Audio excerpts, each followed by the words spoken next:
Ayan, so, for the past few months na magkakasama tayo dito sa class ni Sir Mozo, we've been asking what if questions. What if I'm not pretty enough to be loved like a manic pixie dream girl? Or what if I was never a slut? Would they have treated me better? What if I didn't fail my lola?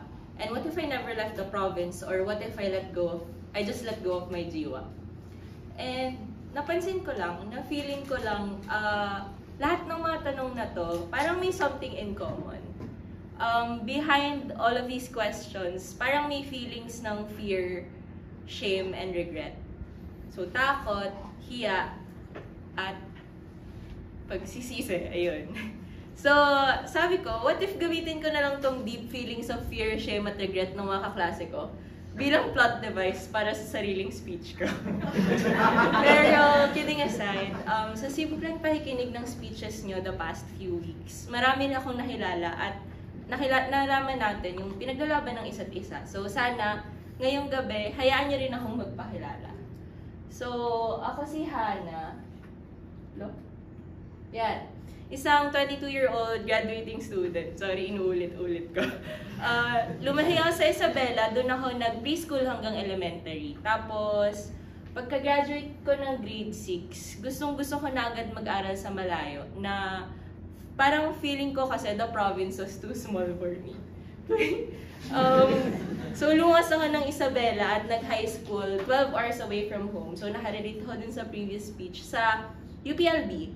Freedom Park sa UP Rural. So, para siyang UPIS ng UPLB. Ang ganda, di ba? Yan, dyan sa UPLB Freedom Park, yan UP Rural High School. And dyan sa mga lugar na yan ko naranasan, yung adolescent canon event of becoming mentally ill. I mean, I started to struggle significantly with my mental health. And fast forward to online college applications, I decided to take psychology. Dati sinasabi ko pa kung may nagtatanong bakit psych. Kasi flexible, pwedeng med, pwedeng law. Pero deep down, and parang na-realize ko lang siya 2 to 3 years into college na low-key, umasa lang ata akong ma-diagnose at ma-therapy ko sa sarili ko dun sa course na yun. For free. O, diba? Like, may degree ka na, may free therapy ka pa. Sadly, hindi raw siya kasama sa curriculum. Ayan. So, ngayon nakilala niyo na si Hana ng kaunti. Ipakilala ko naman kayo kay Self. Bitawan mo ako sa sasaktan ako. Di ba? Bakit ka bibitawan? Di ba gusto mo? Gusto ng lapay? Ano ba? Ama na! Malayo mo na ako ginayang to! Talaga? Dahil dapat wala ka ng target ito. Masasaktan ako. Ang sakit! Ano ba? Baka sama mo talaga. Baka sama mo. Ayan, okay.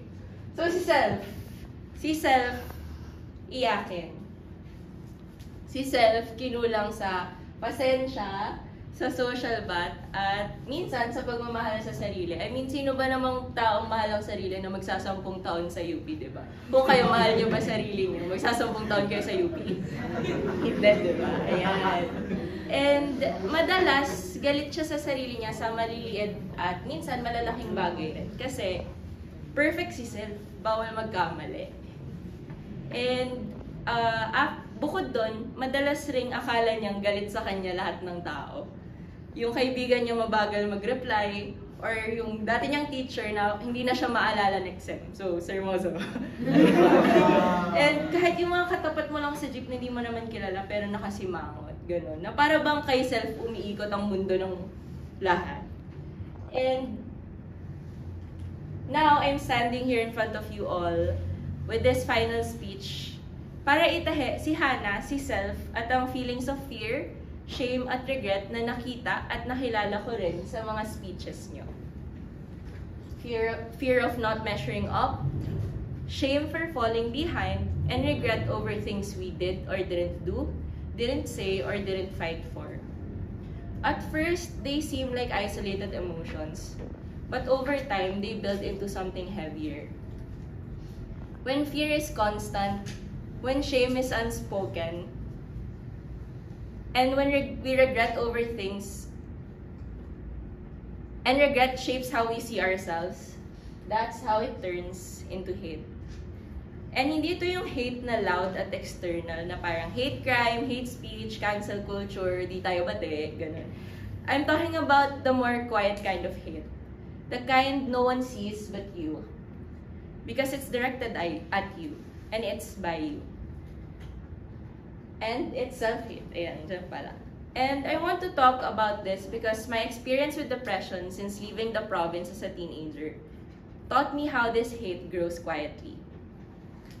So I guess my speech, like most of yours, will also come from a place of regret, but mostly shame, as I pose the next question. What if hindi ko naawayan si self? Or what if I hated myself a little less? Okay, balik tayo kay self.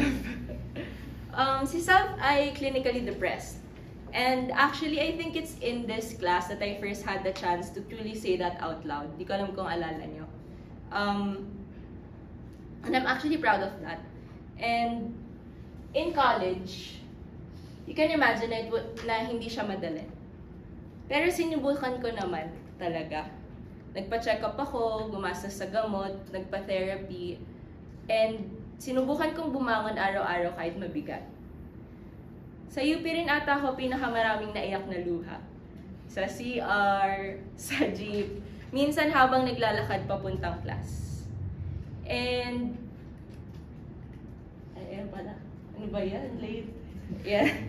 And, sa buong undergrad ko, suki rin ata ako ng UPD PsychServe. As in, alam na alam ko na siguro yung form, yung email format, at kung sinong counselors yung mabait, sinong counselors yung, alam mo yun, halata mo pag inaantok, pagkausap ka.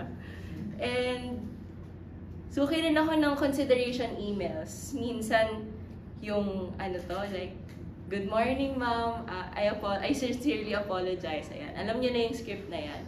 And, minsan, di ko na nga alam kung anong dahilan ng ilalagay. Kasi totoo naman, pagod ako, hindi ko na kaya, and wala na akong lakas para lumaban para sa UP fight. Yung 6 absences rule, parang ginawa ko ng loyalty card. Kasi nabaksak ko na sa lahat ng klase. At this point, I think nakalima na rin ata akong INC. And naglawa din ako ng isang semester nung pandemic. It was hell. Pero at the same time, alam mo yun, ramdam ko pa rin naman na passionate ako sa ilang advocacies ko. May topics akong gustong isulat. Pero parang hindi pa rin ako stable enough to meet the demands of honor and excellence. And for this, I carried a lot of shame. And according to psychology, shame is a negative emotion tied to failure to meet ideals. It got to a point na yung pinakamalaking pangarap at pinanghahawakan ko sa buhay na maging psychologist sa komunidad, dinout at give up ko pa. Because we've all heard it. Ano ba yan? Di mo na kayang tulungan sarili mo. Paano pa kaya sa iba? Pero siguro sa tinagal ko sa UP, I've learned to disagree. Because personally, I learned better how to care for myself as I care for others. And na-realize ko rin actually sa class na to na we're all in the same boat in one way or another. Just like how I cried and laughed and related to a speech of very, very differing topics within this class, from romance, climate change, pagiging SK, lahat. Tapos parang lahat din nire-recognize yung superstructures ng kapitalismo, individualismo, bilang balakid para sa, at pahirap para sa ating lahat. Like, diba? Like, I was fucking depressed, maxing out absences, crying sem after sem, I'm away from my family. Pero hindi lang pala ako sad, hindi pala ako unique. Marami palang depressed sa UP. Maraming behind, at maraming may feelings of shame, regret, and some form of self-hate gaya natin. And to cut the story short, my UP life became a cycle of struggling with my symptoms, feeling shame about these symptoms, isolating myself because of it, but also overcompensating, burnout, worsening of symptoms, and also shame again. But like I said earlier, shame only exists if you fail to meet standards. Pero sino ba kasing nag-set nitong standards, di ba? Ayan, society. These ideals are built around productivity, composure, resilience, beauty, and achievement. And guess what? Our current systems aren't made to accommodate everyone equally. They're designed for the rich, white, neurotypical, straight, conventionally attractive, city-dwelling ideal. And the rest of us were made to feel like it's our fault if we can't keep up. Self-hate is not personal, it's systemic. And it's also what kept me from the things I cared most about. It stopped me from showing up from the orgs I cared about, the classes I once dreamed of taking, and the people I hope to serve. It kept me from marching in mobs, from raising my hand in class, and from being fully present in UP, the very place I dreamed of as a 12-year-old girl from Isabela. I was still here, but I wasn't fully here. That's when I realized this quiet internal hate wasn't harmless. And it held power over me. It was stealing my voice and my chance to love and serve. And I know I'm not alone in that. Because all of us here, one way or another, chose to be scholar ng bayan. Not just to study, but to serve. Diba? Tama ba? Okay, ayan. To speak out and to fight for change.